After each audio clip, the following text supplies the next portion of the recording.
चिमूर तालुक्यातील गदगाव येथील plot number 28 RG 0.8 हे आर ही आबादीची जागा बौद्ध समाजास कायमस्वरूपी देऊन गावात सामाजिक सौख्य निर्माण करावे अशी मागणी रिपब्लिकन पार्टी ऑफ इंडियाच्या शिष्टमंडळाने उपविभागीय अधिकारी आणि तहसीलदार चिमूर यांना दिलेल्या निवेदनात केलेली आहे। गदगाव येथील आबादी प्लॉट क्रमांक 28 RG 0.8 हे आर या जागेवर मागील अनेक वर्षांपासून समाजाच्या वतीने सामाजिक सांस्कृतिक कार्यक्रम करण्यात येत होते। ही जागा समाजास कायमस्वरूपी मिळावी याकरिता दिनांक 20 ऑक्टोबर 2023 रोजी तहसीलदार चिमूर यांना अर्ज देण्यात आला, परंतु या अर्जावर कोणताही निर्णय घेण्यात आला नाही आणि दिनांक 3 डिसेंबर 2024 रोजी सदर जागेवरील तथागत गौतम बुद्ध प्रतिमा आणि पंचशील ध्वज काढून टाकण्यात आला। प्रशासनाच्या या एकतर्फी कारवाईमुळे समाजात असंतोष निर्माण झाला, समाजाच्या धार्मिक भावना दुखावल्यात, गावात सामाजिक तणाव निर्माण झाला करिता सदर जागा ही रीतसर बौद्ध समाजास देऊन गावात सामाजिक सौख्य निर्माण करावे अशी मागणी सिद्धार्थ सुमन यांनी केली आहे।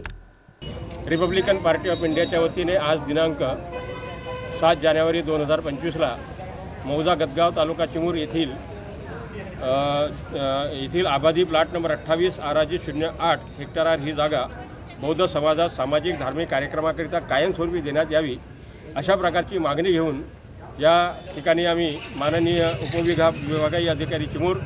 आणि माननीय तहसीलदार चिमूर यांना आम्ही निवेदन दिलेलं आहे। या निवेदनाच्या अंतर्गत आम्ही मागणी केलेली आहे की त्या जागेवर गदगाव येथील बौद्ध समाज हा मागील अनेक वर्षापासून आपले सामाजिक धार्मिक कार्यक्रम पार पाडत आहे।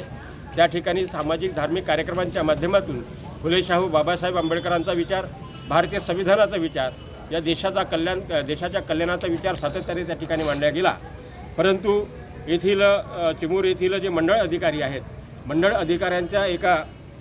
पंचनाम्याच्या आधारावर दिनांक 3 डिसेंबर 2024 रोजी